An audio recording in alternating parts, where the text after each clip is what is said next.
All right. Are we live? Looks like we're live. Perfect. Okay, so I am here at Toast and Jam Community Office Space. One second, sorry. Get some pillows behind me. So, oh my goodness, so I can be comfortable while I talk. Oh wow, look, we already have people on here. Wow, Karen Evans. Now that is a Petco I would like to work for. Thank you so much, Karen. Appreciate that. Um, Yeah, so it's going to be the Petco in Cumming, Georgia, which is about 20, 30 minutes from my house. But yeah, I'm starting on Monday. Tomorrow I have two doodles to do. One is a giant doodle, and then his brother is smaller, but not any easier. Anyways, so I have a really long day tomorrow. Then I have two great parenting scheduled on Sunday, and then I start on Monday at Petco. So yeah, it's gonna be pretty busy from here on out. Dina Rogers, I cannot wait to hear more about your new adventure. Re-listen to your podcast about how this all. Wow, thank you so much, Dina. Yeah, so let me get into it. Hold on, let me catch up on the comments here real quick. Dina says, if I lived closer, Texas, I would definitely take my two adopted fur babies to him. We just adopted them yesterday after losing Jake, our Shih Tzu. Oh, I'm sorry about you losing Jake. One of my clients actually lost her.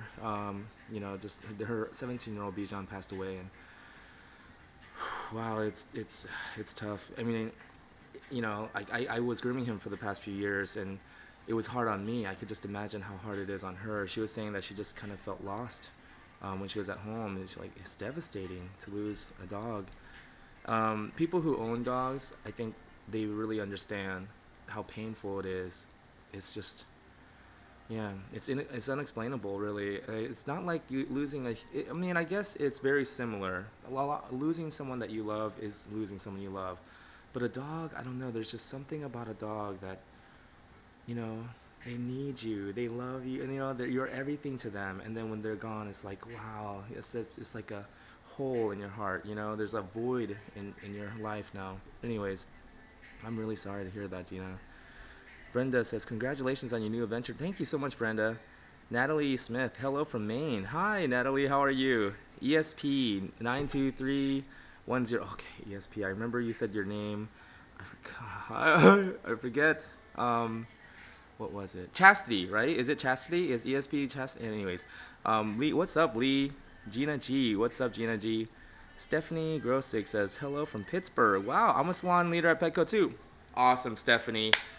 And here's the thing. I actually, one of my good friends on Facebook, I asked her, because she's a grooming salon leader, and when I was going through the whole decision-making process, and I was like, give me the honest truth. I was like, I'm not going to tell anybody, this is just between you and me. I was like, honestly, what is it like? Do you like being a grooming salon lead? And she was saying that it's different for every shop. Every location is different, obviously, because depending on the store manager makes a big difference. But she's saying she loved it, and I was just like, I kind of was expecting, I didn't expect that, but she was saying how much she loved it. Anyways, and I was like, wow, I just didn't expect that. Lee, it's like losing a family member. It really is. It's like losing a child. Seriously. Gina G, congrats on your new adventure. Thank you. So here's the thing. I was really thinking about it, and I'm not gonna try to be repetitive and talk about the whole things I talked about my last stream about why I was considering taking the position. Now I want to talk about what made me finally decide to take the position. It's really because in about 8 years from now, I want to start my own grooming school, right? And some people have commented on my Facebook page, like, why not just start a school now? Well, the honest answer is because I'm not ready to start a school now. I'm not ready to teach a classroom full of students. And how do I know that? Well, because when I did whenever I do like grooming presentations and I get up in front of an audience, I start to freeze up and I start feeling nervous, and that's why I joined Toastmasters.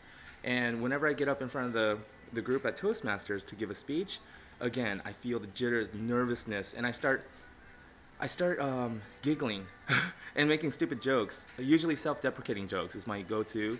And one of the evaluators there, Melanie, yeah, no, Merity. I'm sorry, it's Merity. But Merity, she gives such awesome advice and evaluations. But she was telling me, like, she pulled me out to the side after one of my speeches, and she was like, June, I know you're nervous up there. But everybody gets nervous. And she was like, you don't have to giggle and joke around. She was like, that, that kind of takes away from your credibility. And she was saying the self-deprecating jokes.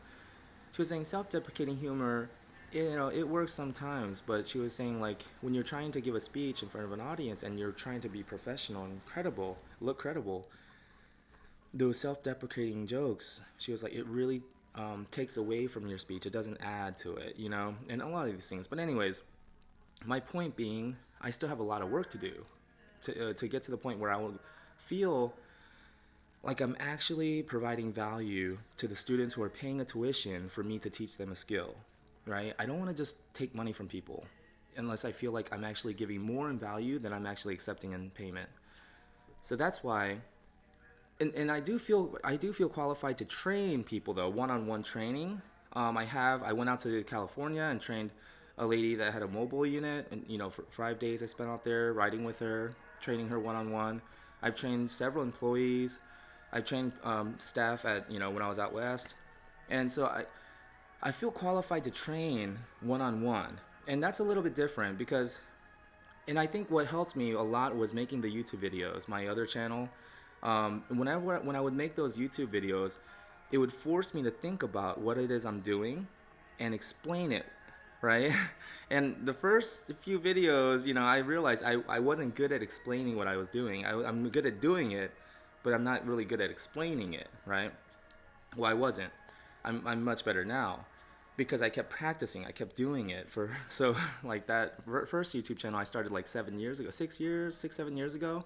So for all that time, and listening to myself while editing the videos, cutting down like 3-4 hours worth of film time to try to cut it down to like an hour, maybe 30 minutes. And I got better at making them shorter and shorter, but it would force me to listen to myself, and I'd be like, like, why are you saying that? Why are you rambling? Why are you making stupid jokes? And I would cut all that out, So by doing that, by editing myself, it, for over the past several years, it forced me to really be conscious and be aware of what I'm saying and how I'm explaining what I'm doing, right? It's one thing to be good at what you do, and that's key. You got to be good at what you do. And if you're not really good at what you do, there's no amount of likes on social media or other people's opinion. None of that is going to help. You have to first really be good at what you do. So that's number one. Actually be good at what you do, right? And that's one skill set. But then to be able to explain what you do to someone else and explain it well so that they'll actually understand it, that's another skill set. And so now I have that skill set. I actually have a skill. I can groom dogs very well. Now I can explain what I do to someone else, right? I have that skill set, and I have the ability now to train people one-on-one. But then to teach a classroom full of students, to have all these different personalities and different learning styles, and to have to adjust my approach, my teaching style to match somebody's learning style, and and also be comfortable in front of an audience, in front of a group of students who are all looking at me, maybe with some dazed, confused eyes, or maybe some of them just have attitudes, they're just too cool, but having to be able to deal with that, right? I don't feel prepared for that. But by taking this position as a grooming salon leader, and there's 2 groomers there right now who have expressed that they are not confident in their grooming skills yet. They have a lot of talent, they have a lot of potential, they're skilled, they're talented, but they just lack that confidence, and they say that they could use a little bit of help on breed specific trends like schnauzers, poodles and things like that. And these are all things I can help with. But now I have 2 groomers that I'm gonna have to figure out, because nobody's the same, everybody's unique, and so I'm gonna have to figure out what motivates each one of them.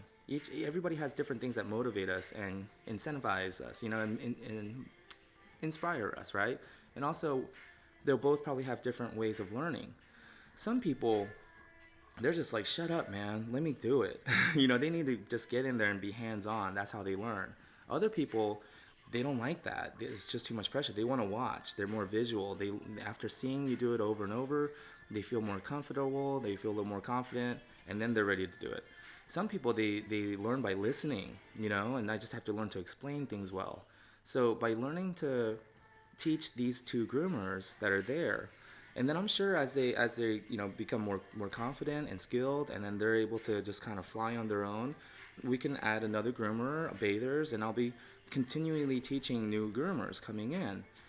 I think that's going to give me the experience that I need to finally, when I am ready to open up my grooming school here in Georgia, when I have a classroom full of students, I will feel confident and I'll know that I'm actually going to be able to deliver value. If I did it right now, I know for a fact it probably wouldn't be the best I could offer, right? I lack that skill set because, like I said, being able to do something well is one skill set. Being able to explain it to someone else, that's another skill set. Being able to teach it to a audience, a classroom full of students, to several people at the same time, that's a whole nother skill set. And Lee Rowley, my Facebook friend, but anyways, Lee, she was a teacher, and I even got her opinion. I was like, Lee, isn't that right? When you're a teacher, you can't just teach like a cookie cutter approach. You can't just teach it in one way and expect the whole entire classroom to get it, right? You have to be able to see who's not really getting it, and maybe some kids are too embarrassed to even raise their hand, but you can tell they're not really, and the work that they turn in, you can tell some kids need a little bit of a different approach to understand, and that's okay. But I think a good teacher, one that really cares and one that really wants to add value to the students' lives and make a positive impact, I think those kind of teachers, they are, that's what sets them apart. They're able to tell which students need a little bit extra, or a little bit different approach and things like that, and they know, they can tell what motivates each student, right? And they're able to provide that. I don't want to run into those issues after I open up my school and I have this big overhead and I have all these bills, and I have to make it work and I have to make it profitable, and I'm running into all these obstacles. I don't want that. I want to have all those kinks worked out, in the next 5-10 years, so that way when I open up my school, continue going to Toastmasters, continue giving my speeches, hearing their evaluation, getting that feedback. Also, here's another thing. I was horrible at giving feedback to anybody. Groomers would send me pictures of their work, and I'd be like, "Good job," and they'd be like, "No, honestly, what can I improve on?" And they're like, "Well, we're all artists, I was so afraid of hurting people's feelings, and I wouldn't tell them what they could improve on. Even if I could see what they could improve on, I wouldn't be able to actually tell them or say it because I didn't want to be a meanie, I didn't want to hurt anyone's feelings." And so I was just really bad at offering any feedback or criticism or anything like that, critiquing anyone's work. But then as I started to go to Toastmasters, I started going back in November. I joined in January. But by going to Toastmasters, and the first time I signed up to be an evaluator, someone's speech evaluator, I didn't do that good of a job. And after I gave my feedback, I got some feedback afterwards, and they told me, June, you really didn't, you didn't really give any value to the person who gave the speech. They're here, they joined this club, this organization, and they're wanting to get feedback. They're wanting to learn what they can improve on. But all you did was just cheer them on. Awesome speech, man. I loved it. You did such a great job. It's like, okay, that's great and all, but what can I improve on, right? That's what they really needed to know. And so I realized I offered zero value to that person. And so I signed up to be an evaluator again, and the next time I did better. And yeah, and I realized it takes practice, and I'm getting much better at telling someone honestly what I think, what in my opinion, what they can improve on, in a way that is actually helpful. It's positive, it's received well, right? And I've because I've been going to Toastmasters and practicing this, I really feel like now I am actually ready to take this position as a grooming salon leader and actually be able to critique someone's work, especially the two groomers that I'm going to be supervising, and say, you did really good on this, and I think you have really good, a really good eye, and you did really good on this, but maybe right here you can work on, and maybe you can do this, and and then, but you have so much potential. It's called the sandwich approach. But anyways, I've learned ways, and I'm much more comfortable now 'cause by practicing. I'm able to give better feedback now. And so these are all skill sets that I'm learning, right? So I know how to do, what I do well. I know how to explain it to somebody else now. Now I'm learning how to give feedback, right? And critique someone's work in a positive way.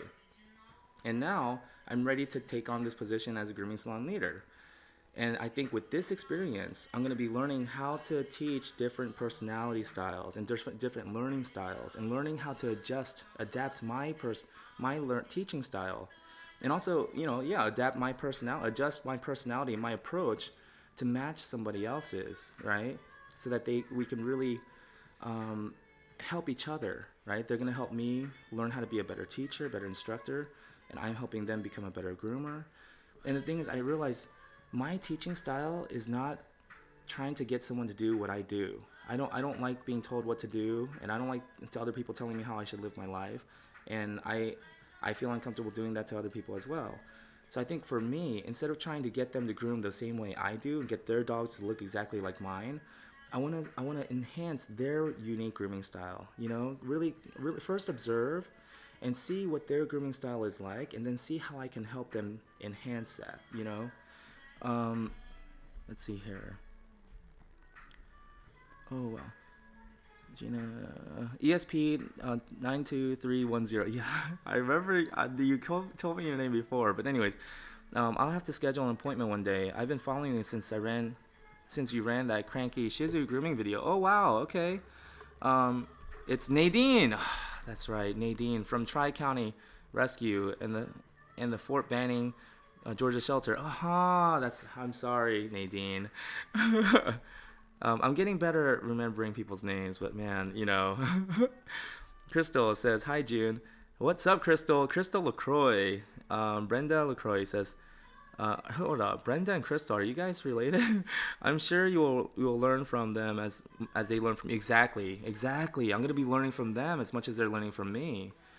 Lee says, I think learning style will become apparent pretty quickly. Awesome.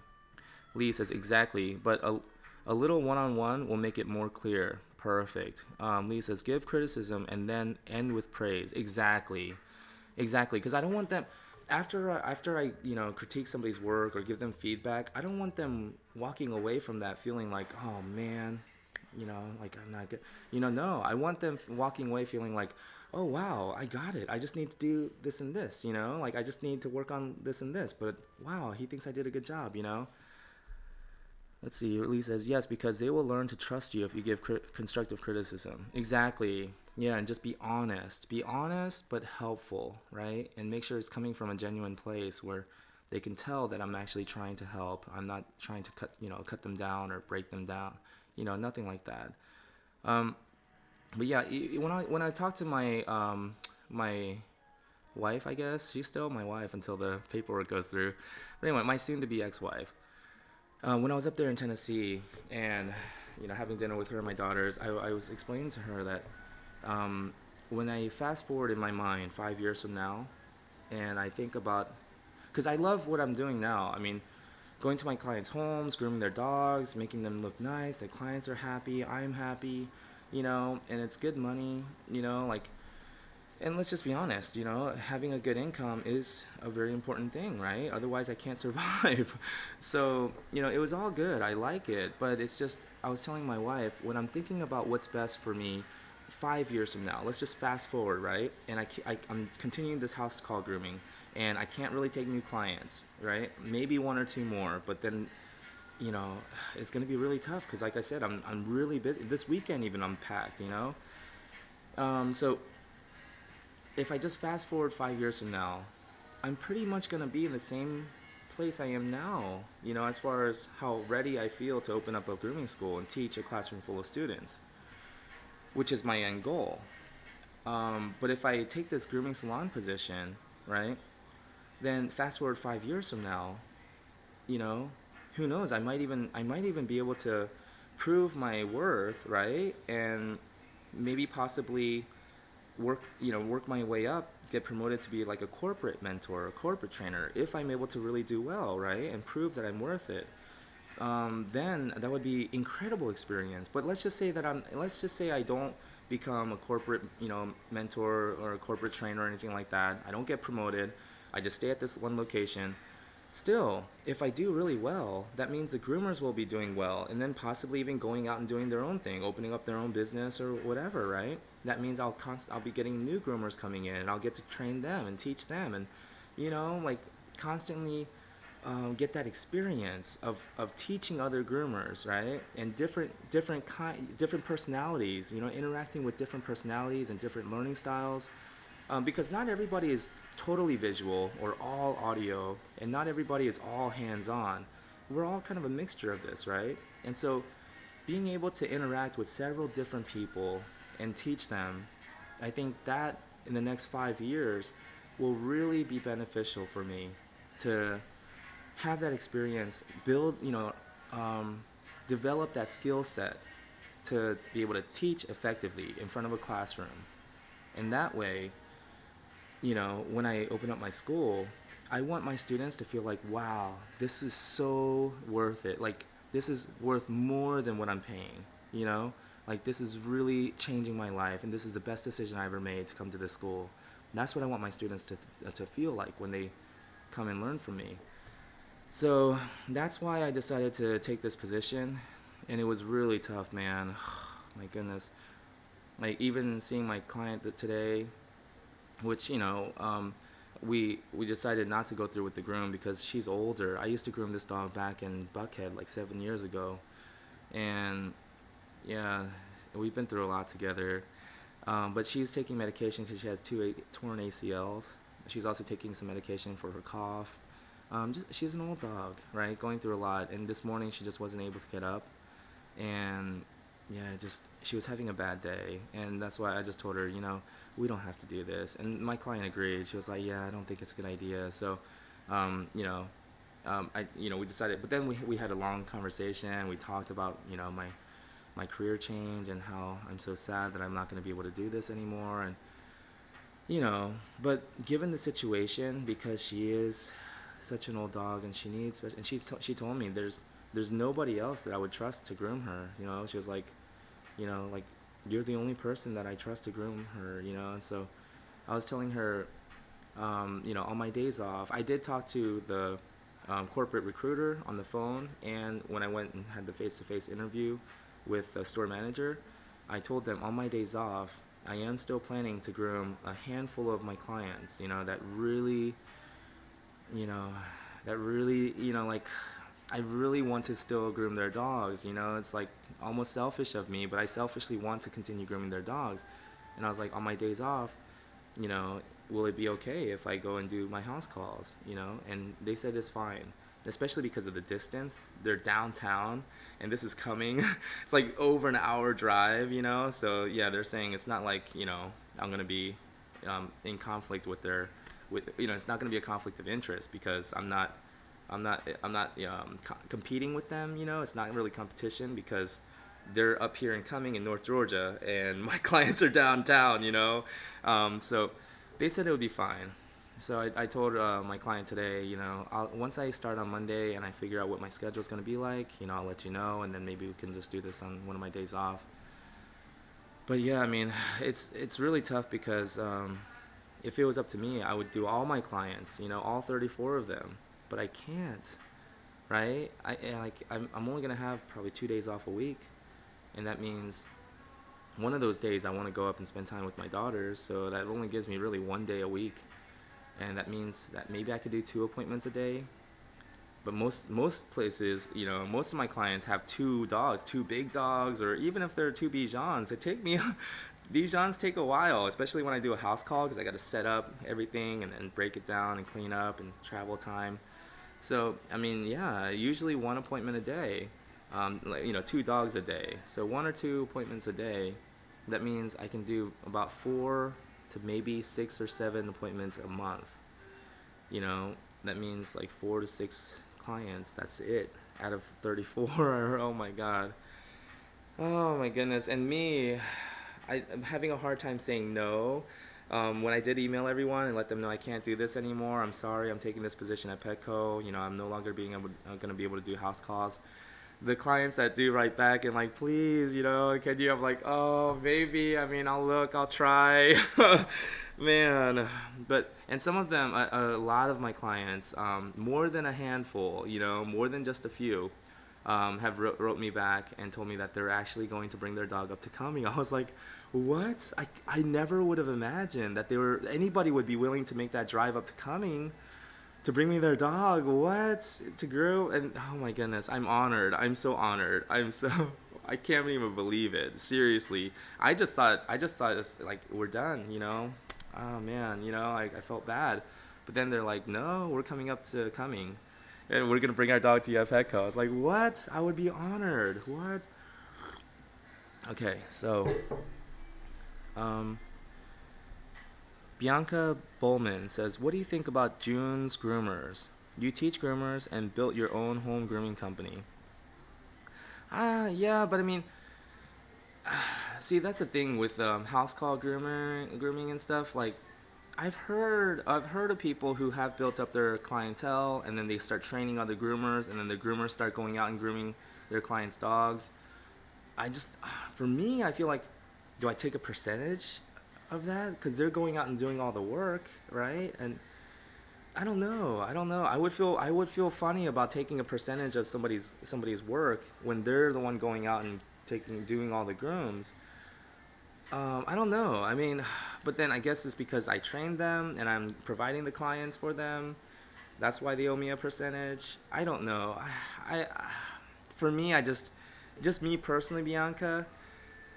I like things to be very simple, and so like it just feels like it would get too complicated, right? And also the quality control. How do I really, you know, maintain quality control? Trusting other people to just go out. I don't know.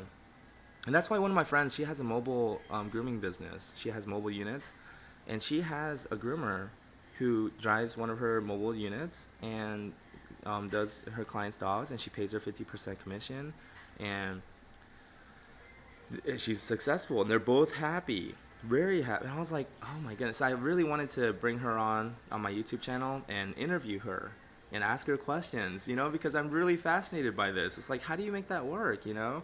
And she's saying that, she just like she tries to treat her as best as she can, and she provides the products. If she needs scissors sharpened or blade sharpened, she pays for that, and she really gives her a lot of incentives for working for her. And the groomer who drives her van for her, she even told her like she's never been happier, working for someone. And so I was like, wow, that's amazing. So it really comes down to management skills, right? But for me personally, I don't know. There's too many moving parts, too many variables, and it would just make me feel really anxious, and it would make me feel really uncomfortable. Too much stress for me, I think. Crystal LaCroix, I applied 7 times over the last year at the other big chain grooming store. I finally got hired today for all these reasons to get more experience before I go on my own. Nice, Crystal, and hopefully make a difference. Exactly. At least for the dogs that you're grooming, right? And at least for the people that you're working with, right?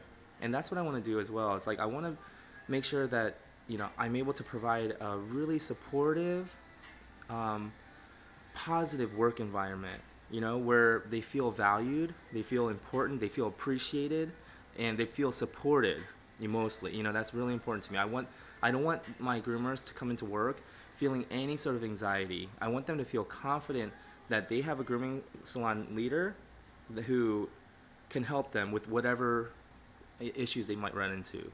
Even if it's dealing with a customer who's being rude, they know I got their back, right? If they're dealing with a dog that might be uncooperative for certain things, for their face, for their feet, or whatever, or maybe they're not feeling very confident in the haircut that they're about to do, I want them to feel supported, fully supported, and they feel confident that they have me to help them, So they feel motivated and inspired to come into work every day. They feel happy. They feel appreciated and valued. That's really what I want to do. David Forsch, I'm really happy for you, June. This is what you deserve. You sound very happy for the future. I think this was the right decision. You're happy and hungry for more. Thank you, David. I really appreciate that. Because I know that and I totally get it. I understand, people saying, they're gonna take your soul. You're gonna lose your soul. And some people even was like, you sold out. Like, and I understand. But personally, I don't feel in my heart. I don't feel like I'm selling out. By going to corporate. I don't feel like I'm sacrificing my integrity or anything. If anything, I feel like what I'm bringing to the table is actually going to add value, and it's really going to help at least the groomers that are working there at that salon. You know, and for me, just personally, I didn't expect for any of this to happen initially because, and this is just me personally. I just thought that I didn't agree with Petco and their grooming policies, their grooming style, the way they approach grooming. I just didn't think that we agreed. I was like, no, it's just about the numbers. It's just assembly line. They don't really treat their groomers well. They don't treat their dogs well. I was like, no. So when they first approached me with this opportunity, I just replied back like, I'm open to having a conversation about it. I mean, I always want to be open at least to a conversation. I never want to be so closed-minded that I'm not even open to having a conversation with someone, even someone I disagree with. I want to at least hear them out, so we can come to an understanding. Clarity over agreement, right? We don't have to agree, but I do want to be clear and understand what someone's thinking. Why they do what they do. And at least even though I don't agree with them, at least I understand what motivates them, why they're doing what they're doing, right? So during the conversation, she asked me about myself, and I told her how I got started, and I told her about the book that I wrote, why I wrote the book. I just wanted people to look at grooming differently, look at it from the dog's perspective, right? Think about how the dog is feeling, and really rethink how we're treating the dogs while we're grooming them. Don't just treat them like they're just another cog in the wheel, just another dirty plate to wash. They're not dirty dishes, so stop treating them that way, And so for me, I thought by saying all this, that was going to be like the end of the conversation. I just thought that we would have a better understanding why we don't agree, right? But turns out that she actually said like, that's what we want too. Like they believe in treating pets better health, better lives, happier pets. And I was like, wow, okay, And she was saying that they actually want someone like me who believes what I believe to run the salon for them and be the leader and set the tone, set that pace, right? So that the groomers under me will have, a good mentor, so a good example to follow. And I was like, wow, okay. I didn't think that I was going to be interested in this position, but I'm kind of interested, So she was like, are you open to at least having a face-to-face interview? And I was like, yeah, of course, So I went and had a met with this store manager there in Cumming, and I really enjoyed the conversation we had, and it seemed like our management style is very similar, and she's very focused on building team morale, building that like family environment so that we all feel like a supported team member when we come to work. And different things, little things that she's doing, like taco days and pancake days and like different themed days that she would put in the break room just to get everybody together, and just enjoy each other's company and get to know each other and like each other so that we can want to work with each other, right? And I was like really impressed. And she showed me the salon. She went over the policies and how everything is, all the rules in place are in place with the dog's safety in mind. They don't want a dog to fall off the table, things like that. They don't want any accidents to happen with the dogs in the grooming salon. And she agreed with a lot of my philosophies and, how I approach dog grooming. And so I honestly expected me to just, have a conversation with them and come away with a better understanding of why we disagree, why I don't agree with Petco. But actually the opposite happened. And then here's what really sealed the deal for me. when she told me that two groomers there, they're younger groomers, they're insecure, they're shy, and they're so talented, they have so much potential, and they do such great work, but it's just that lack of confidence, and that guidance that they need, that leadership that they need, someone to kind of teach them and help support them, and I was just like, wow. And especially when she said one of the groomers really told her that she really wishes someone would help her, teach her the breed specific, trims, like schnauzers and poodles. I mean, she had me at schnauzers, and poodles. I was like, what? I love doing schnauzers and poodles. Like, what? I can totally help with that. And for me personally, I've always struggled with, that second guessing myself, doubting my worth, like always feeling insecure, feeling, like I've always struggled with trying to gain the approval of others because I had such low self-esteem myself. So I try to get it from other people.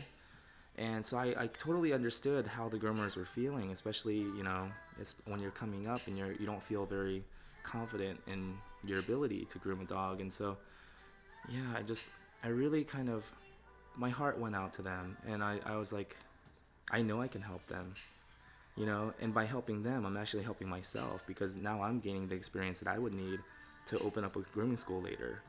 I was just like, it just made sense. I was like, this is a perfect opportunity, and it's coming at the right time in my life. Now I feel more comfortable giving feedback and offering criticism to help someone, not to break someone down or damage somebody's self-confidence or anything, nothing like that, but to actually help build them up by going to Toastmasters and gaining that skill.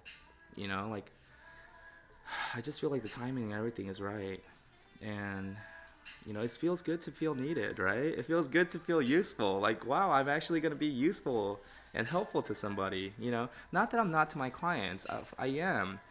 And I love that. I mean, it's just, like I said, if I fast forward 5 to 8 years from now and I don't change anything and I just keep going the way I'm going now, just keep the status quo, I don't think that I'm going to be any better prepared to start my grooming school as I am right now,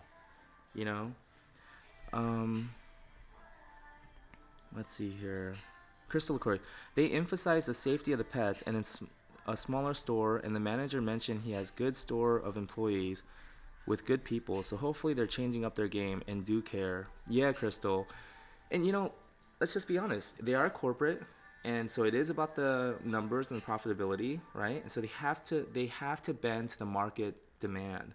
They have to accommodate what the market wants. And the market is demanding better treatment of their pets, right? Because of all the bad publicity. And let's just be real. Let's just be honest. There's been a lot of bad publicity for both of them, Petco and PetSmart. We saw the viral videos and those viral news stories about the dogs that have died. Bijou's Bijou's bill in New Jersey. I mean, that came from a death at one of those stores. So, yeah, everyone's aware. And I think, because they are corporate and because they have to maintain profitability, they have to be profitable in order to stay in business. So that means they have to bend to the market's will, what the market is demanding. And the market is demanding better treatment of the pets. So I think they are changing right now.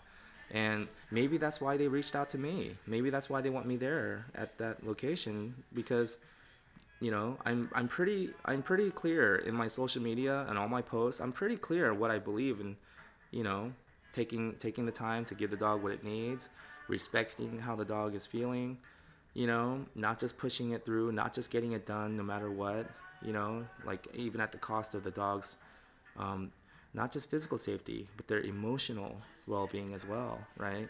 And I've been very clear about this and very vocal about this on my YouTube channel, on my YouTube videos, my Facebook and Instagram posts, in my blog articles, everything. So, yeah, I mean, I'm pretty sure they didn't just reach out to me blindly, and they didn't take any look at any of that, I mean, they probably looked at a lot of my social media profiles, and maybe they're trying to make a change, and that's why I was offered the position. Bianca says, I just meant if you are training them, you might as well make some dough out of it. Yeah, I guess so. But that's the thing. I'm actually going to be making a percentage, earning as long as I meet a minimum, like weekly minimum requirement in sales, which is completely reasonable. I looked at the numbers. I was like, what? That's all I have to do? Like that gives me so much time to really invest in the groomers there and train and help them and really help them build their clientele and grow so that they'll earn more money, because the more they earn, the more I earn, because I'm actually going to be getting a percentage of the weekly total sales for the grooming department. So it's only 10%, but hey, that 10% adds up, right? And so yeah, it's kind of like, but Bianca, it is kind of like I'm getting paid to train, right? Because I'm getting a percentage of how well the grooming salon is doing. And so if I can get the groomers to do really well and the grooming salon does well, that means I'm going to be getting paid more too. So the more they earn, the more I earn. So it's in my best interest. There's a huge incentive for me to want my groomers to do well, you know? Sheila Bowens. Hey, what's up? Hey, June. What's up, Sheila? From Ontario. Wow, Ontario, Canada. Our senior class trip back in '99. I graduated in 1999. It's our 20-year class reunion coming up. But anyways, our senior class trip back in '99, we went up to Toronto. Oh my goodness, one of the best experiences of my life. And I'm not sure how it is in Ontario, but I remember in Toronto, the city of Toronto, we stayed downtown in a Holiday Inn in one of the big, buildings in the downtown area. And I remember going downstairs out into the street, I mean, like around 11 o'clock midnight. And it was like there's people playing guitars, people riding skateboards and stuff. It was like a family environment, in the heart of the city, downtown Toronto, and it felt so safe and clean. And I was just like, this is incredible, But anyways, yeah, I had such a great time in Toronto. But anyways, maybe I can visit Ontario before I die sometime. Put it on my bucket list. Ray D. Sorry, Ray D says, hi June and everyone. What's up, Ray? Sheila Bowens, wish I had one day with you. Wish I had one day with you. I think you would be an awesome teacher. Good luck on your new chapter. Okay, wish you had one day with me teaching you. I almost got excited there. I was like, no, I'm just kidding. People probably be like, no wonder he's getting a divorce. No, the thing is, I joke around like that, but while I was married, I never joked like that. Only to my wife. Sometimes I would tease my wife, but it was just because I knew it bothered her and it was funny. But anyways, it wasn't funny to her. Maybe I do deserve this. Lee says, management is key. Bad management ruins good employees. Yes. I completely agree. And that's why some people are saying how horrible Petco is, how horrible the work environment is. One lady actually texted me, sent me a few messages like early one morning, and she was just so upset. And she was just telling me how bad they treated her and all of this stuff, and how horrible they are. And I just told her, I'm really sorry for what you went through. I really am. I'm really sorry about how they treated you. But then I told her, but if it is really that bad, wouldn't you want someone like me to go in there and try to help? So it's not like that for these other groomers, And then she said, like, yeah, I guess. She was like, the district manager did make a big difference, And so, and then I told her, there's two people who I know that are grooming salon leaders at two different locations, and out of state, not in Georgia, both in different states. And I told her they both tell me that they're having a wonderful experience and they love it, right? And they're not just selling me on it. They're saying that they actually love their job. And I told her, I just think it's unfair to say that everyone has had the same experience as you, like everyone's experience is unique. And to think that every Petco is bad just because the one that you worked at, treated you unfairly. I don't think it's fair to say that everyone's having that same experience, right? And also, if it is that bad, wouldn't you want someone who really cares and who wants to go in and try to make a difference? Wouldn't you want someone like that to go in there? Let's see. Lee Riley, Ray D. Best wishes on your new job. Thank you so much, Ray. Katie K says congrats. Thank you, Katie. All right, so that's it. I mean, hopefully I've explained, my thought process and what led to this decision, and hopefully everybody has a better idea now that I'm not selling out. I'm not just going corporate. It's not about the money. Obviously we need to earn money, right? And I have to pay child support soon, because once the divorce goes through and everything, and I have financial obligations to meet, so of course the money is a factor. And I would be lying. I told my client this morning, this is embarrassing, but I told her, embarrassingly enough, I'm just gonna admit it, the discounts that I would get in store, for buying stuff for my 3 dogs, flea medication, and they have some pretty good dog food there now. They used to not, right? They used to not carry good dog food, but now they have the better quality dog food, but they're more expensive, right? Especially the ones in the refrigerated section, the raw, they're expensive. And so I was like, I would be completely lying if I said that wasn't a factor, that didn't excite me a little bit, shoot. The fact that I'd be saving some money on, in-store purchases for stuff for my 3 dogs. It's not just 1 or 2. I got 3 dogs, and 2 of them are freaking big, man. They eat a lot.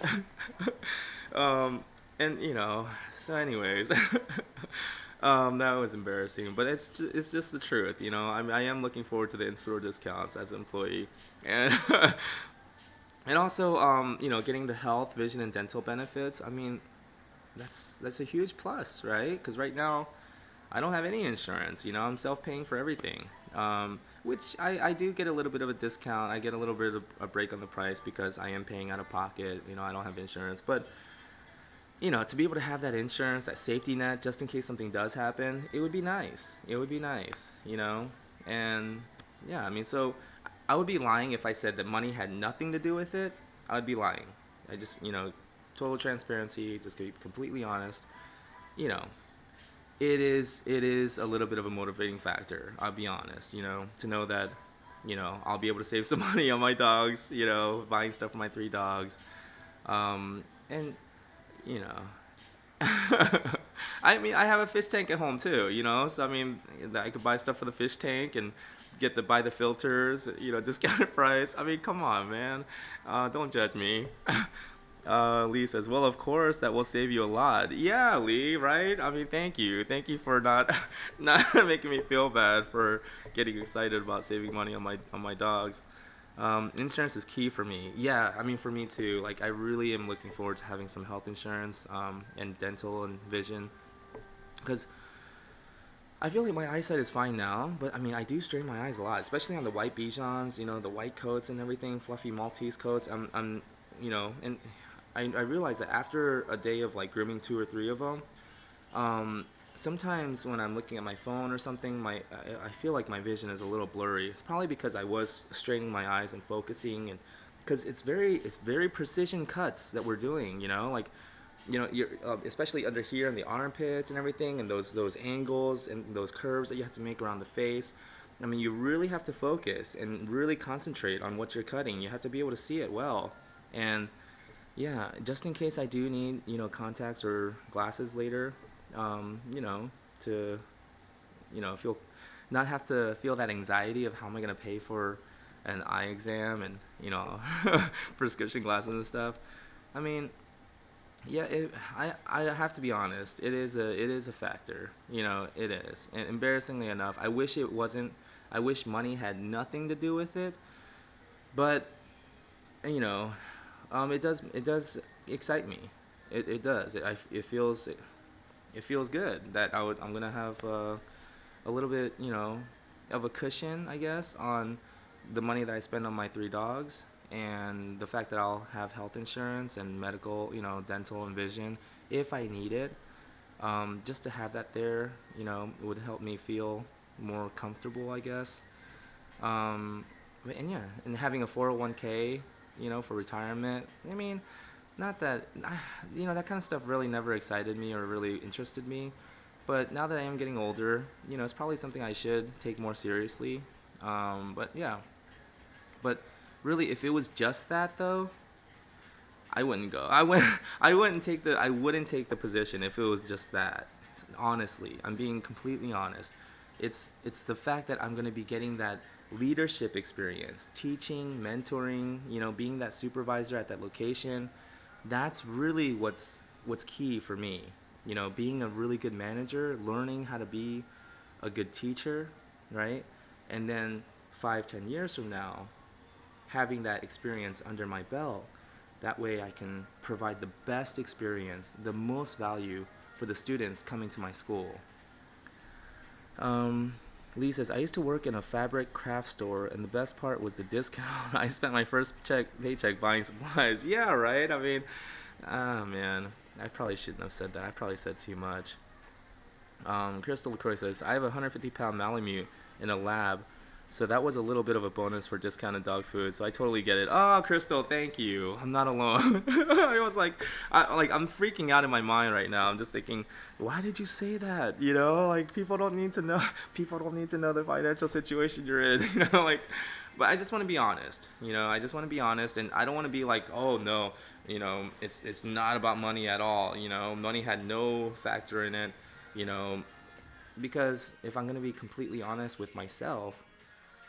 Yeah, it did excite me, thinking that, okay, once I start on Monday, shoot, because I just bought dog food for my dogs the other day, because they ran out again, and, I like to buy the kibble and the canned food and mix it, right, unless I can afford to buy the Stella and Chewy's or the Primal Raw Nuggets, the completely freeze-dried raw food, but sometimes not in my budget, right, and so, I bought a smaller bag and just a few cans this time. I spent like $40 instead of the typical like $80 to $90 that I spend buying dog food for them for that lasts like maybe 4 or 5 days, because the more expensive food, is pricey and you'll get a small bag, and I know it lasts a little bit longer because it's good food, but still, I mean, 3 dogs, about 3-4 days is what it lasts. And so I'm spending like almost $100 every 3-4 days.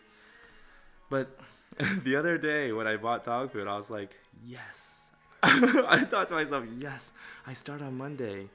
That means that I'll get my discount. Let me just buy half of what I used to buy. So I spent $40 this time because, I just have to get them through till Monday, till this weekend. Man, how embarrassing. Because I remember one person, she commented, she was like, on Facebook, she commented, if you're making $300 a groom, what's the problem? It's like, because I'm not making $300 a groom. Who said that? There's one of my clients who pays me close to that, but that's not what I charge. But yeah, I mean, and some people, one person was, they were looking at the tools that I was using, and they commented on there, surely if he was balling, he'd have better grooming tools than that. And it's like, and I commented back, and I was like, if I gave the impression that I'm balling, I'm sorry, I apologize. I didn't mean to give that impression to anyone, because I'm certainly not balling. I'm able to cover my bills, and go out to eat every once in a while, pay for dinner for my family. But I'm certainly not balling. But, I mean, what is that quote? It's not about having everything you want. It's about wanting everything you have, right? And I'm really, like these days, trying to practice being grateful for everything I have, and not wanting more than I have, And yeah, it's okay to have ambition and want to strive and have better things in life. But I feel like Oprah Winfrey was right when she said if you can't be grateful for what you already have, you'll never be grateful. It'll never be enough when you get more. And so for me, I just want to be grateful for what I already have. I'm able to cover my bills. I'm able to, help my daughters out, my parents if they need it. Just not a lot. It's not like I'm just, here you go. But if my mom says, hey, can you help me out cover this bill? Yeah, I got it. And then, my daughters, if they want something like headphones today, my daughter said she needed headphones, and so I mailed them the headphones and, some other stuff. But yeah, just I have the ability to do stuff like that. I have the resources to buy my dogs good food, you know. I can take them out to the walk at the park, at the playground, walk around the different trails.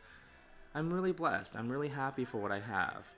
And I realize I don't need more to enjoy my life, right? Let's see. That is part of the salary. Okay. Um,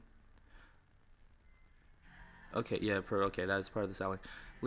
Crystal LaCroix says, I have bills to pay too, but I'm not really motivated by pay. I honestly just want the experience and want to make a difference.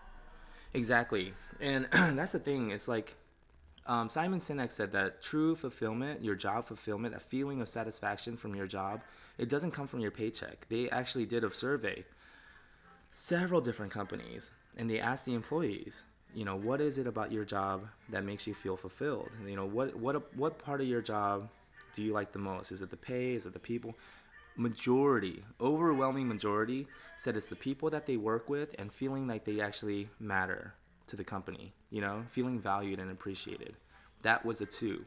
Liking the people that you work with and feeling valued and appreciated at your company. That's what really gives you that sense of satisfaction, that job fulfillment. It's not the paycheck. Lee Riley, WTF, people are so darn rude. I mean, the thing is, I make myself a target though, right? I put myself out there on social media. So I get it, I mean, I used to take it very personally, and I used to get really upset, and I used to toss and turn at night when I got rude comments. Now I just feel like, yeah, it's part of the territory, And it's like, how lucky am I that people even care enough to make comments on my on my stuff. Krista LaCroix. My husband already canceled our automatic delivery dog food from another company, so he was a little bit excited about that discount too. Nice. Your husband and I would get along, what does they say? Famously, yes. Your husband and I would get along famously. Lee Raleigh, the discount is part of your salary. Oh yeah, exactly. Um, Grooms by Janine. Congratulations, June. I'm hoping for the best for you. Thank you, Janine. Janine probably didn't watch anything up until now. She just popped in and bam, made this comment to make it seem like she was watching and a part of this conversation. And now she's gonna dip out. She's busy. She's a busy girl. She's a busy lady. She's famous, So I'm actually very grateful for this comment. Even just this one comment, Janine just popped in, made this comment, and she's about to pop out. She probably isn't even hearing anything I'm saying right now because she's big time. I'm kidding, Janine. Anyways, I saw your video. Oh my God, it meant so much to me. And the thing is, I never knew that, that I made such a impact on you. Like I didn't know that you really considered starting your YouTube videos and everything because of that conversation we had. I was like, had I known, I would have tried to said some more inspirational stuff. Oh man. Graham's like, I did. I was just at my sister's birthday party calling me out. Nice. And she's honest, right? Oh my goodness. But yeah, good for you, Janine. Seriously. I feel very comfortable kind of pulling myself away from the whole making videos and all of that. Because, Janine, if you're still watching this, I feel like you're like the female version of myself. The female, slightly more attractive, slightly less funny version of myself. A little more talented, right? A little more likable. And you have much more discernment than I do. A lot more wisdom. But wisdom with your words, right? But I feel like our passion is the same. I started making these videos for the same reason you started making the videos or wanting to make videos, because I found it so difficult to find anybody that would want to teach me, and I would go to these classes and everything, and I would start sharing what I learned at these classes, and then I would start getting hate from, surprisingly enough, even from the people who taught those classes. I thought they would be happy that I'd be sharing their information and giving them credit for it, but the opposite happened. Anyways, but I wanted to make a difference and change like the grooming industry, right? Make a positive change, make a positive difference, and I was super gung ho about it. I was super passionate. a lot of that kind of has fizzled out, especially with some of the feuds and some of the, um, negative stuff that I got involved in. And it was my fault. I'm willing to admit it. I got emotional. I took things way too personally. I overreacted, and I got angry. And I think I blew my shot, right? And I don't mind. And when I work at Petco, there's a video policy. I'm not allowed to make videos in the store. I'm not even going to focus on that. I'm going to really focus on just training these two groomers that are working there. And I'm almost going to go kind of private, kind of silent. And I really don't mind stepping away now because the grooming industry now has you, and you are going to make such a big difference, a bigger difference than I ever could have made. Seriously. And like, when I watch you, I'm like, wow, I see the future, you know? But anyways, the grooming industry is in good hands. I can walk away confident because there's people like you. But anyways, Lee Raleigh says she's changing the world. Yeah, she is. She really is. I mean, she's making huge waves in the grooming industry. She's not even trying to. That's the crazy thing. Like, she never, from the impression I get from her, she wasn't even trying to become like super famous like she is. I mean, she was just trying to reach out to a few and make a really big impact on just a few people. And she was trying to make a really tight-knit, close community of groomers who help and support each other. But now look, it's like boom, it exploded, and now she's like, like I can't even explain how impressed I am with what she's doing. I mean, like I said, when I see Janine, I see a female version of myself who is slightly more attractive and slightly less funny. that's my honest review of Grooms by Janine. Anyways, Dina Rogers, I follow Janine as well after you mentioned her. Nice, isn't she awesome? Did you guys see her Clipper review where she was talking about the differences? I actually didn't get to watch the whole thing, personally because I'm not really into tools that much, but I have shared that video with a lot of people. I see a lot. I'm exaggerating. 3 people. 3 people have messaged me, and one of them actually emailed me, and then another one sent me a message through Instagram, another one sent me a message through Facebook. But those 3 people, I shared that link, and I told them, watch this, because they asked me which cordless clipper would I prefer, or what do I recommend. I told them, you're asking the wrong person. I don't even own a pair of cordless clippers. I don't use them. I have before, but the one that I had, the Wall Bravura, broke on me, so I don't use it anymore. But I was like, there's this groomer named Grooms by Janine, and she actually made a video recently about this, and I gave them her Instagram handle. But anyways, like I said, the grooming industry is in good hands. I feel very confident walking away. Grooms by Janine. No, seriously, if we hadn't talked, I probably wouldn't be doing YouTube. I was so scared to get negativity. But after talking to you, I decided to just go for it. And I'm so glad I did. I'm so glad you did too. Because now I get bragging rights. Whenever anybody mentions how awesome and big you are, I'll be like, you know what though? I'm kidding. I will never mention that. I'm never going to bring that up. But the fact that you give me credit for that, wow, it's super humbling. I mean, I never would have thought. That's crazy.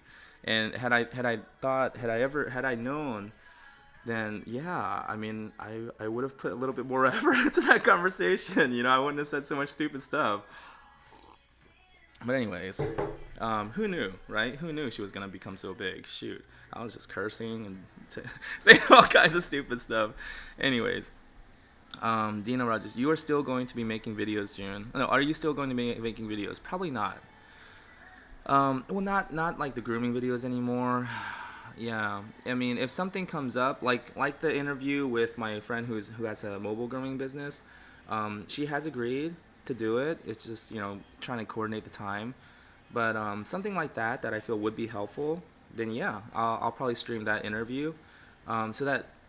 I mean, just for myself, just to satisfy my own curiosity, how does she do it, right? How do you have a mobile grooming business where you build up the clientele and then you hire someone and they start driving your van and going to your client's house and everyone's happy and you're profitable and you're doing well and you're successful? It's like, what? I mean, that's really fascinating to me. So, I mean, I probably will do make videos, but not like, I don't think I'm gonna be making videos like I was on my other channel and trying to do, so much, because like I said, now we have Grooms by Janine, right? And we have Go Groomer Amy. She's making fantastic videos, super educational, super helpful. You know, there's other groomers now coming up, like Jilly, Janine's friend Jilly. There's another groomer that I met on through Instagram through Janine. Janine, connected us, but Grooming by Melanie. She's also a Petco grooming salon manager or grooming salon leader. Yeah, there's a lot.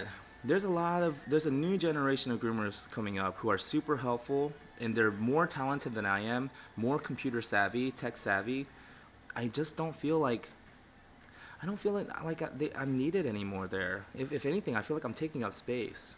I need to make room for the other groomers coming up because they're doing a much better job than I would.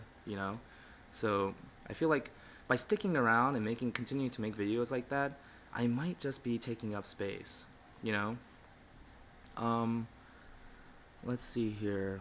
Dina says she just acts natural like you do, just being yourselves. Yeah, right. And I love it.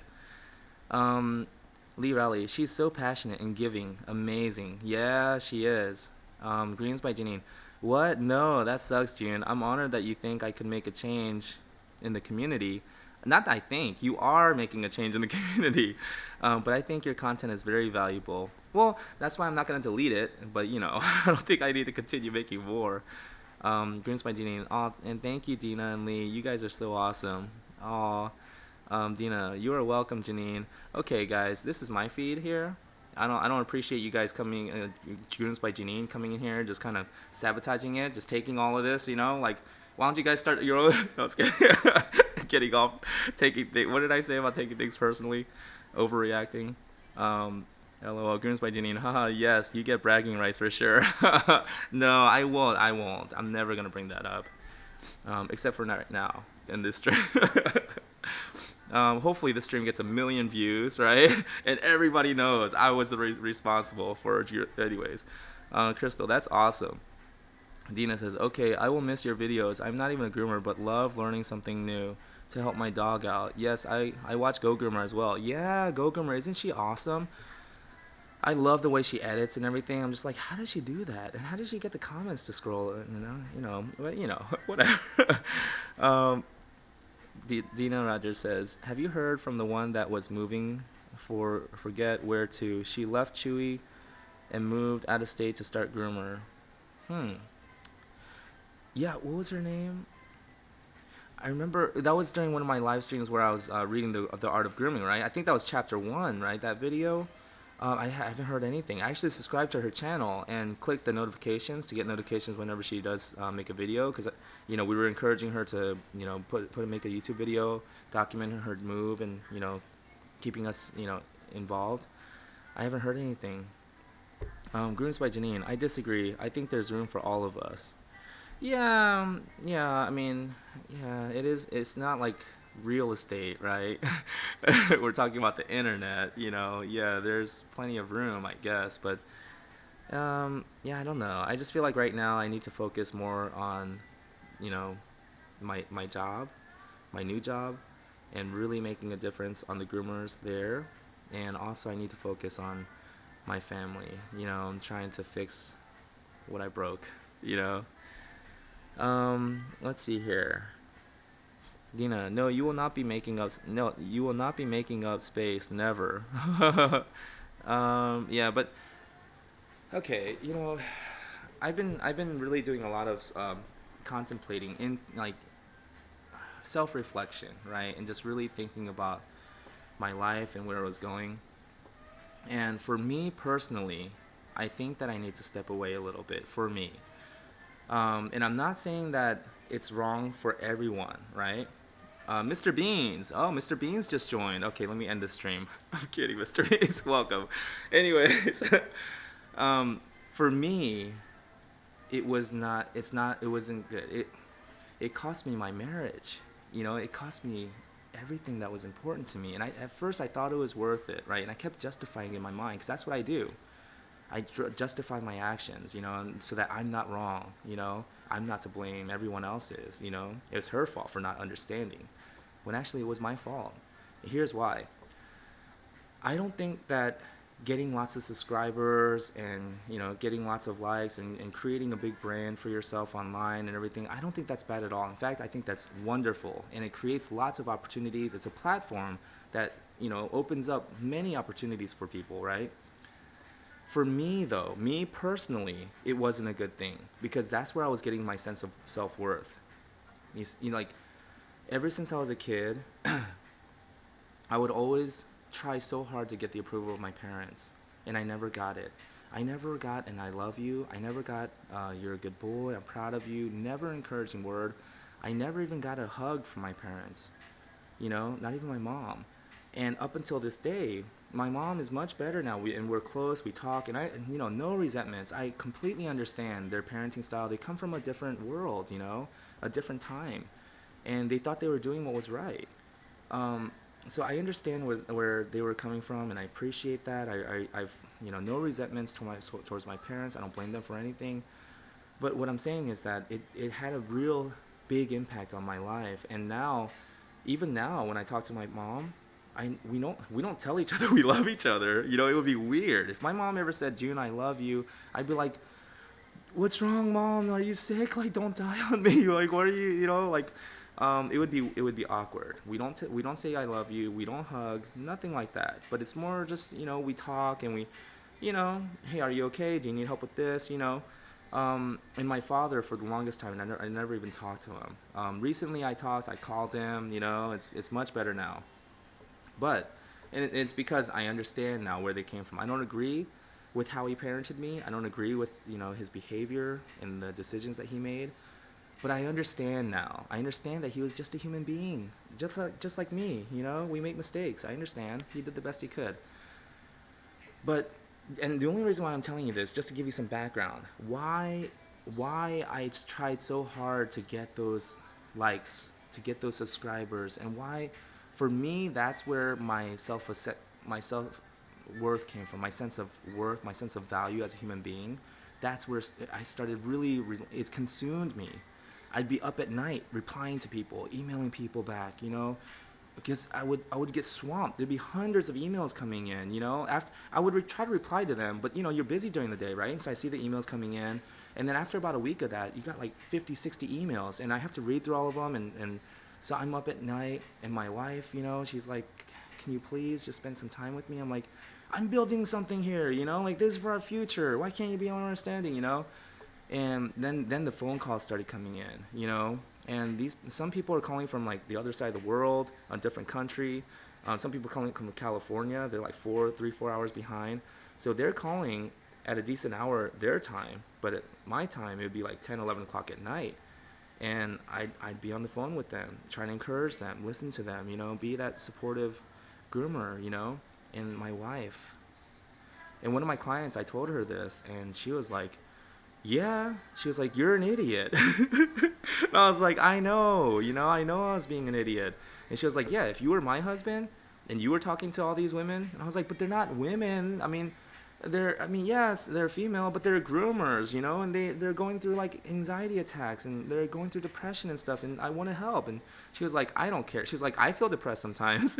She was like, "I lost my husband." She was like, "And I sit up alone at night sometimes, feeling depressed and sad. Does that mean I can call you in the middle of the night when you have children and a wife?" And I was like, "Yeah, if you wanted to go." She's like, "No." She's like, "You idiot." Yeah. Like some of my clients and I have a really close relationship. She was like, "You idiot." And she was like, "If you were my husband, you would be in big trouble." And I was like, I guess that's why I was in big trouble, right? But yeah, so for me personally, I needed to step away just for my own personal self-growth. I need to start to learn to get that value for myself from within, not from others. I think there's a very good reason why it's called self-esteem, not others' esteem, because there's never going to be enough of it, at least for me, to cover up the fact that I don't really feel good about myself. I don't feel worthy. I don't feel like a valuable person, and that's why I try so hard to prove that I am. to get that approval from others, so that, hopefully if enough other people think highly about me, if enough people like me, maybe I'll like myself, maybe I'll finally feel okay with myself. And it was never enough. I can tell you that when I hit that 20,000 subscriber mark on my other channel, I felt excited and I felt good for a moment, but that moment was fleeting. And then immediately my mind went to, how am I going to get to 25,000? I'm right there. After 25,000, I can get to 50,000, and then I started thinking of maybe what kind of videos could I make to get, make another viral video and get to 100,000 subscribers, And it's like, yeah, it was all consuming for me, it was like chasing the wind. Seriously, like the Bible said, grasping for ropes of sand. That's what it was for me. It was ropes of sand. Every time I grabbed more, it would just crumble in my hands. It's like I was chasing the wind, and I was never gonna get to the point where it was gonna be enough. I realize that now, and so I'm just talking for me personally, not anybody else. I don't want anybody to feel guilty or anything like that. It's good. It's a wonderful thing to get 20,000 subscribers. Are you kidding me? I should have felt incredibly grateful, and I was, but I'd be lying if I told you that my mind didn't go immediately, how do I get more, And then I started comparing myself to other. I'm like, yeah, I got 20,000 subscribers, but I'm just a baby channel. Other people got like 150,000 subscribers, It's like that comparison, and I think Jim Carrey was right when he said that he wishes everybody would get rich and famous so they would realize that that's not where their happiness is going to come from. I think he's right. And also, Mel Gibson and Meryl Streep have both been on record saying that their anonymity was the most precious thing that they didn't realize they even had. She was saying, Meryl Streep was saying, nobody realizes how precious their anonymity is, and she didn't either until the moment she lost it. And Mel Gibson said the same thing. He was saying, once you lose your anonymity, that's the moment you realize how precious it was, because you realize you'll never get it back. And I feel like right now is not too late for me. I haven't lost my anonymity yet. Not a lot of people know who I am, right? I think most people don't know who I am, right? And some groomers have told me, like, are you kidding me? Like, I can tell any of my groomer friends, June the groomer, and they're like, oh yeah, the guy with the videos, And I was like, you think that because you're in my circle and we're, like, but I don't think so. I think most grooming shops, if I pulled up and walked inside, they wouldn't have a clue to who I was. And I think that's a good thing, because that means it's not too late for me to step away and keep my anonymity, right? Because I'm not famous,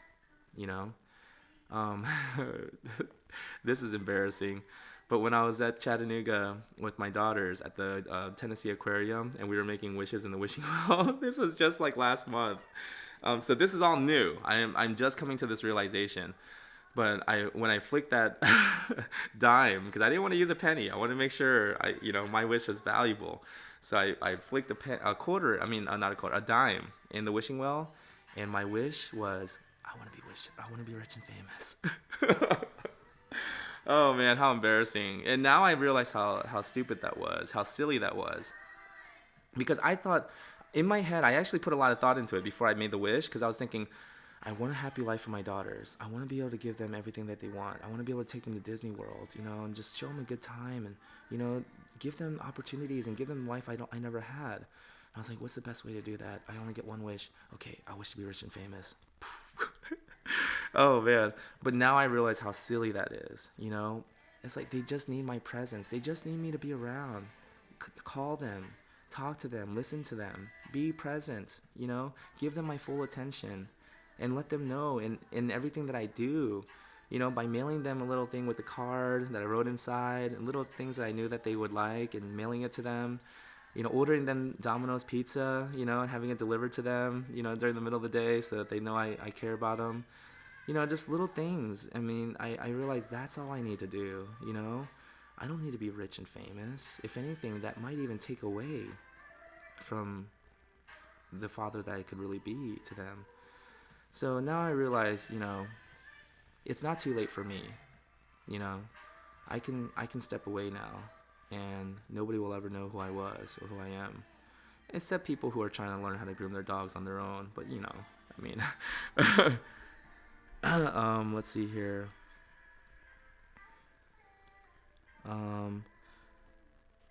Dina, I totally understand about fixing the family thing. Been where you are now, but my girls are married with kids. Oh, nice. Mr. B's, hello. Um, Keto Cutter. My wife just left her salon job and started a house call with the help of your inspiration. Wow. I'm the bookkeeper behind the business. One day we hope to buy a mobile unit and groom as a team. That's awesome, Keto. Wow. And that's what it's about, right? Working together as a team. And I really wish I really wish I could go back in time and really show my wife how much I appreciated her, her help with everything. I was just, once I started seeing the numbers go up, and I started to see that this could really be a real thing, and I could actually possibly get famous, and I could possibly start to like, I don't know, it consumed me. I was overwhelmed by it, and then it took over. And yeah, man, I really should have listened to my wife when she was saying, like, look at me, why don't you talk to me? I'm like, because this person, I told them that I would, because I was an idiot. I was chasing the wind. Let's see. Thanks for all the inspiration and best wishes. Best wishes in the new job. Thank you, Keto. I appreciate that. Mr. Beans. Wait, YouTube cost you your marriage? No, not YouTube. I cost me my marriage. But it was the attention that I was getting from YouTube and Facebook and all the emails coming in and all the messages and the comments. I was replying back to all the comments, and it wasn't YouTube. YouTube is a great thing, and it's not the tool. You don't want to blame the tool. You want to blame the person that used it, incorrectly. And that's me, So yeah, I'm not blaming YouTube. I'm not saying YouTube cost me my marriage. I'm saying that me being so focused on social media and the attention that I was getting, that's what cost me my marriage. And I'm only explaining my childhood to help people understand why I reacted that way. I think that if I grew up as a popular kid, and all these people like me, and I go home to my parents, they're all loving and accepting and made me feel like I was enough, I don't think that it would have had the same effect on me. But it's because I was so starved for that. Every job I worked, I remember at Arby's one time, I was like running around, cleaning the bathroom if there was nothing to do, because there's slow times during the day. I'd go and clean the bathrooms again, bust out the mop, restock everything, without being told a single thing. Nobody was telling me to do anything. I was just doing it, because I wanted to impress the supervisors. And then one day I was working and, wiping down the counters and everything. And the store manager, he was walking by and he goes, "Man, June, you keep working like this, you're going to be employee of the year."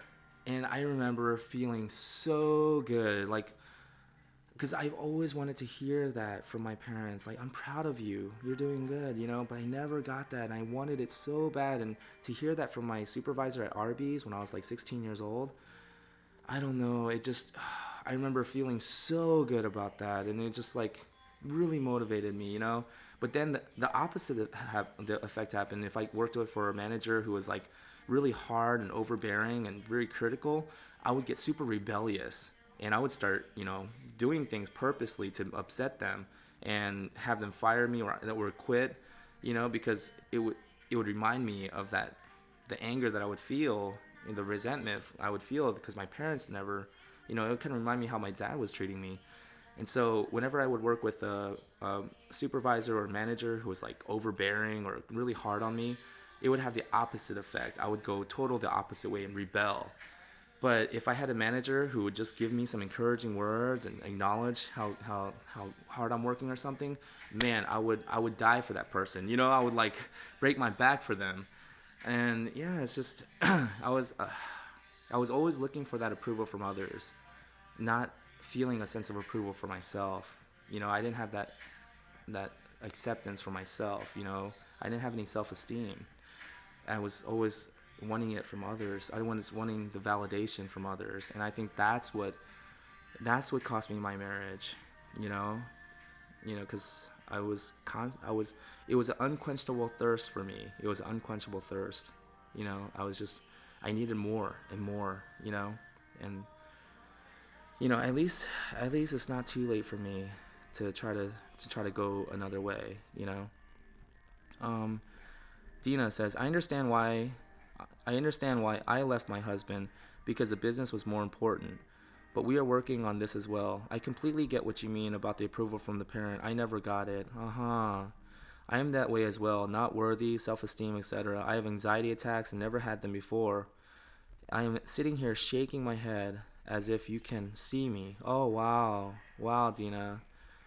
Yeah, I mean, maybe it's not too late for us to work on this, and start to feel that sense of acceptance for ourselves, not needing the approval of others, being free from the approval or the disapproval of others, being free of other people's opinions, not needing it. Lee Riley, I guess I should cancel the billboard then. Nice. Yeah, I guess so, right? But I mean, if the ball's already rolling, then maybe keep the billboard. I'm kidding. Oh man. Greetings by Janine. I understand where you're coming from. I will definitely miss your videos, but I wish you the best of luck. Melanie loves her job, and I hope you love working there too. Awesome, Janine. Yeah, shoot.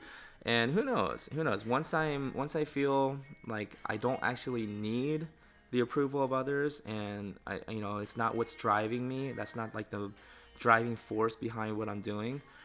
When I finally feel good about that, maybe I'll come back. But hey, until then, hold the fort down, Janine. Mr. Beans, very sorry, June, but I'm happy for your new adventure. Thank you, Mr. Beans. Crystal Core, you sound like an awesome father.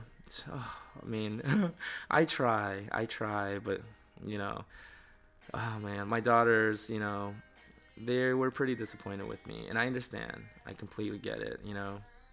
But I told my daughter, Ava, I was talking with her on the phone yesterday, and I told her, I realized I made a lot of mistakes, and I was like, I'm trying to be a better person, and that's all we can do, right? And I was like, I'm just trying to be better, and she was like, yeah. She was like, whenever you get cranky, you're not very fun to deal with. And I was like, I know that. And I was like, so now whenever I'm feeling cranky or anything, I just try to remind myself, hey, you're feeling cranky, don't behave that way anymore, and I try to stop myself, and I'm just trying to be more aware and just be a better person now, and I was like, I'm just doing my best. But I told her, I'm still your father, I'm still your daddy, and that's never going to change. I'm always going to love you and support you and, try to encourage you. So, yeah. But my older daughter, she's, she's incredibly smart and sometimes the contrarian. I think just for the sake of argument, she was like, you'll support anything I choose to do? And I was like, anything you choose to do. I was like, I don't want to influence you, in any way. She was like, what if I want to murder people? What if that's what I want? And I was like, well, I was thinking in my head, man, she got me. But then I was like, oh no, I'm not losing this argument to an 11-year-old. So I was like, well, there are people who do kill other people for a living, professional assassins. And, I was like, maybe you can work for the CIA even. I was like, so yeah, I mean, if that's really what you're passionate about, and I was like, and you really, are good at killing people, and that's what you really want to do. I don't agree with it, but I don't want to tell you how to live your life. And yeah, I'll be supportive and maybe enroll you in some sniper schools. Maybe you can join the military and things like that. There are people who make a living. They're professional killers, and if you're really good at it, and that's what you want to do, I support you. I'll encourage you. She just stopped for a moment and she goes, yeah, I guess. I was like, yeah, baby, I still got it. I'm not losing to my 11-year-old daughter just yet. Oh man, give her a couple more years and she may beat me in a debate. Um, let's see here. Mr. Beans, I'm so sorry they never said they were proud of you. Oh, it's okay. They just never said it.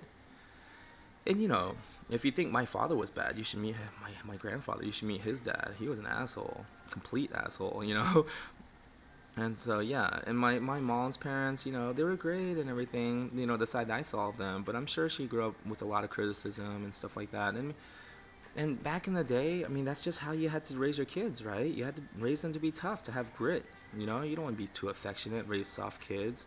back in the depression days and stuff like that, when things were hard. You wanted to raise hard kids, and you had to be hard on them. Back in the 80s when I grew up, it almost felt like you were an irresponsible parent unless you beat your kids, right? So, and these days it's different. We have the science and more research, and also resources are not as hard to come by as they were back then when our parents grew up. So things have changed, times have changed, and the science has changed. What we know and what we believe about parenting has changed. So yeah, I don't blame them. They did the best they could with what they had and what they knew. Dina says, Lee, just change it to PetSmart. PetSmart's new salon manager. It's Petco, by the way, not PetSmart. Petco. All right? We don't want to support the other team. I'm just kidding. If production has not made it yet at the printer. Exactly. Well, no, just keep it June the Groomer. You know what I'm saying? Shoot. Make it big. Make it big. Do you need a picture? You want me to send you a picture? Dina, can we still message you through Anchor or your Gmail? Yes, of course. And I'm still going to be active on everything. That's the thing. It's like now, like when I write a blog article or I make a podcast on, my podcast or anything, the reasons for me sharing now is different. It's not because I want the acknowledgement or recognition or the likes or anything like that. Well, the thing is, it's hard to change overnight, so I still catch myself wanting to check, but then I tell myself, is that why you did it? I'm like, no, I just wanted to share and be helpful. Well, then don't check it. Who cares? That's what I tell myself now. You know what? While I was walking my dogs the other day at Sims Lake Park, this lady, she was walking by, and she goes, excuse me, and she was like, hey, just be careful when you go around that turn. She was like, just around the bend, there's a copperhead. And I was like, oh, what? He goes, yeah. And she was like, just around the corner there, there's a copperhead, so just be careful. And I was like, thank you so much. And she just walked away. And I was like, I really appreciate that, and she just had her earphones on. She just walked. She didn't care if I gave her a like or, hey, what's your YouTube channel? I'll subscribe. What's your Instagram? Let me follow you. She didn't do it for anything like that. She just was sharing helpful information because she didn't want my dogs to get hurt. Me or my dogs to get hurt. That's it. She was just like, hey, I just saw a copperhead back there. Be careful. And walked on. And I was like, that is such a great lesson. That's what I want to do. Is just share my experience, what I went through, and lessons that I learned that might be helpful to someone, and say, hey, I just went through this, right? And this is what I learned. Just be careful when you go there, right? Hopefully this will help you out. And just continue on my way. Not like, and be sure to subscribe, and be sure to like, and be sure to, No, she didn't do it for any recognition or acknowledgement or anything. She just told me that there's a copperhead right around the bend to be careful with my dogs. That's it. She wasn't looking for anything. There was no ulterior motives. There was nothing behind that. And I was like, that's how I want to interact on social media from now on. Hey, I just went through there. There's a copperhead. Be careful if you go there. That's it. Not doing it for likes or recognition or subscriptions or follows. None of that. Just sharing information to be helpful. That's it. And that's what I'm going to do. So it's not like I'm going to go completely away and just shut down all my accounts or anything. If I think of something, if I get an inspiration to share some idea that might be helpful to somebody, I'm going to share it. But I'm not going to share it for recognition anymore. Let's see. Crystal LaCour, as long as you can acknowledge it and learn from it. Yeah, exactly. That is hilarious. You stumped her. Exactly. Because she was trying to stump me. I was like, no, you don't stump me, young one. Not yet. Shoot, you're still my Padawan. Shoot, I'm still the Jedi Master here. You're not going to stump me. But yeah, Dina Rogers. Oh, sorry. Sorry for what? Maybe I'm a little late. I don't understand. I need a little bit more backstory behind that. Oh, sorry. But anyways, yeah, that's me up until now. Shoot. Oh man, so it's not too late. It's only 8:35. I'm gonna go ahead and take my dogs to the dog park. I did take them on a really long walk earlier, so they're good, and they had their exercise. But I think I'm gonna take them to the dog park so that they can socialize with other dogs. Oh my goodness, I used to not be able to take them to the dog park because they would attack the other dogs and everything. And so I started going in with them on a leash, and every time they would attack or try to growl or do something aggressive, I would correct them on the leash. And then I just realized maybe it's me. Maybe it's because I'm anxious and they're feeling it. They're feeding off of me. So the past few times I just took them off the leash and I walked in and I just told myself nothing's gonna happen. And if it does, I'll take care of it. But I'm not gonna worry, right? And there's a couple times where Dexter was like, "Arr," and I'm like, "Hey, Dexter, relax," And then, but nothing bad has happened yet. And I feel like it was really me. I needed to change. I needed to stop worrying and anticipating the fight, anticipating that bad behavior. Because by anticipating it, expecting it, I was literally creating it. So, yeah, I realized it was me. I need to just breathe and relax and just not worry, not feeling any anxiety, right? And not expect anything bad to happen. Just expect the best, right? And just relax and just go in there and just know that if something bad does happen, I'll cross that bridge when we get there. But don't create it, in my mind before it ever even happens. Janine says, I gotta go, June, but I hope you have a good night. Enjoy your job. Of course you gotta go, Janine. Shoot, you're a Grooms by Janine. You're busy. I'm kidding. No, thank you so much, Janine. I really appreciate you. I appreciate your time. Gina says, this is why I listen to your podcast and your YouTube channel. You're the same as what you were saying. I felt that from day one when I listened to your channel. Wow, thank you, Dina. I appreciate that. Mr. Bean, it's not too late. You got this. Thank you, Mr. Beans. I appreciate that. Dina, oh, the wrong salon name is what I was saying. Sorry for. Oh, okay. Lee Raleigh, watch out for that Great Dane lady. Yeah, right? Yeah, not good. I was like, yeah, she wasn't wrong, Shoot, me fumbling around and dropping the leashes, it was not good, She wasn't wrong. Just pointed out the obvious. I was like, yeah, just walked away. But anyways, thank you guys for your time. I really appreciate it. I got to get 2 emails off, and then I'm going to go take my dogs to the dog park and then call it a night. I got a busy day tomorrow.